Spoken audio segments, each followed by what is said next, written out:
Thanks, I didn't need to know that. I'm recording a video. Let's do this. Hi everyone, I'm Christina Gennata, your classmate for Intro to Media Studies. For my project on global media, I've decided to talk to you all about the film industry in Italy. The popularity of cinema started around the turn of the 20th century in Italy. The history of Italian cinema began just a few months after the Lumiere brothers had discovered the medium, when the Pope was actually filmed for a few seconds in the act of blessing the camera. The first film ever to be made in Italy was Umberto and Margherita of Savoy Walking in the Park. This was formed in 1895 by director Vittorio Calcina. At this time, before the turn of the century, most films were just of reality-based situations, like Umberto and Margherita walking through the park. It was literally real-life situations, things that would happen on a daily basis. It wasn't until after the turn of the century when fiction became a part of film in Italy. In 1930, the first Italian sound film was made, called The Song of Love, which was inspired by a novel. The Italian film industry started to take shape between 1903 and 1908 with three leading film organizations: the Roman Cines, the Ambrogio of Turin, and Italia Films.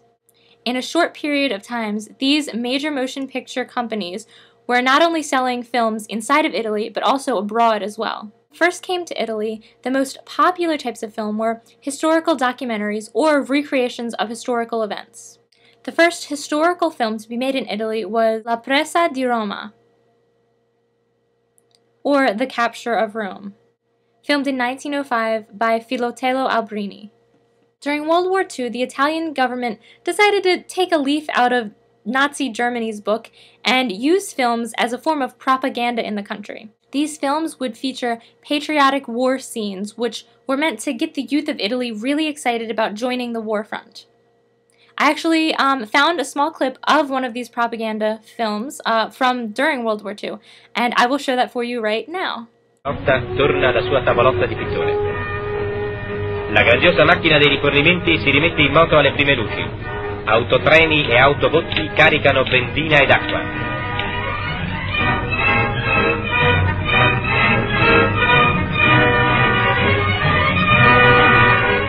In marcia verso le prime linee.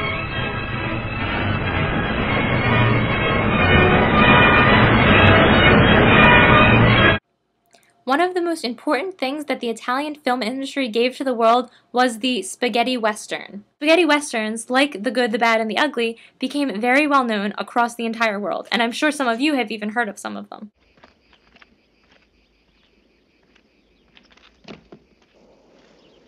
Here.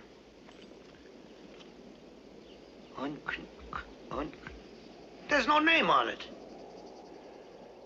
There's no name here either. See, that's what Bill Carson told me. It was the grave marked unknown right beside Arch Stanton.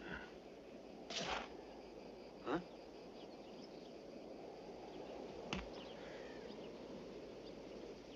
Go ahead. While the 1960s were a great decade for film in Italy, with the spaghetti western, soon after, in the 1980s, there was a bit of a decline in the Italian film industry. All the research that I've done points out that the 1980s just weren't the greatest for Italian film. There were a lot of trashy films being made, films that didn't have great artistic quality, and to me it kind of makes me think of modern TV with VH1 and MTV reality shows. I have a feeling it was something along the lines of that, where film just wasn't that great.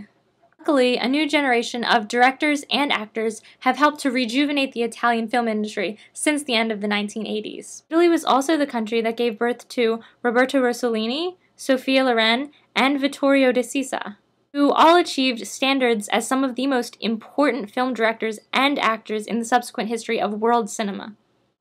Although there is a censorship board run by the government in Italy, in which one member is actually drawn from the Roman Catholic Church, very few movies are ever censored or not certified for a release. Although I spent some time also looking for some type of rating system online, I couldn't find any particular rating system that Italy has for movies, but from what I can tell, it's very similar to what we have in the US and what they have in the United Kingdom, in which films are rated for either mature audiences, like rated R here in the US, or rated for children, like a youth rating.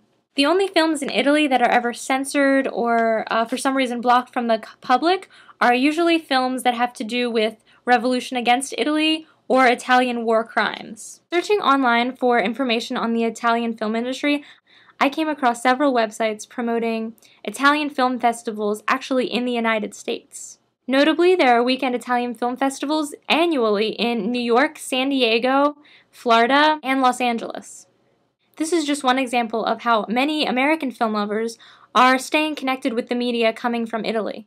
In an article I found online, a BBC reporter discussed Italian film today. He said that, unfortunately, now in the 21st century, the Italian film industry pales in insignificance besides that of Hollywood, with the number of feature films made in Italy continuing to decrease each year because of rising costs. Italian cinematographers show a continuing preference for American-made films. Looking over the Italian box office reviews just over the past few weeks, it's blatantly obvious that American films have definitely made an impact on Italian society.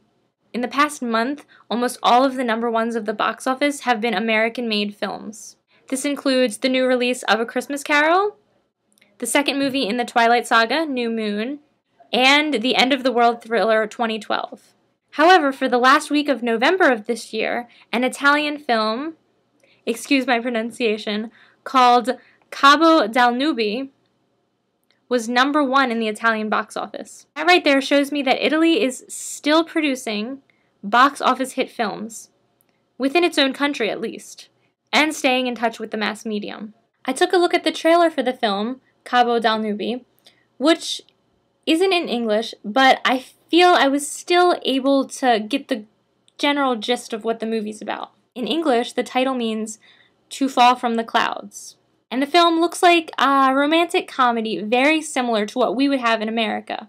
I've posted a link to that trailer in the sidebar, and it would be awesome if at the end of this video you would go check that out so you can see a little bit about what the media is like actually in Italy. As I said already, the film is very popular in Italy right now, and it shows just how similar our interests in America are to those in Italy. America undoubtedly has a huge influence on the Italian film culture currently. Thank you all for watching this video, and I hope you all enjoyed my project and learned a little bit from it. I decided to post all of my resources right in the sidebar of this video, so if you look right to your right, all the links are posted there to all the different websites that I got my information from, as well as that trailer that I mentioned that you should go check out. Although our class has strictly been online this semester, I have really enjoyed reading most of your posts and commenting and discussing on the discussion board this semester. I really enjoyed this class, and good luck with all of your finals and the rest of the semester. As they would say in Italy, ciao!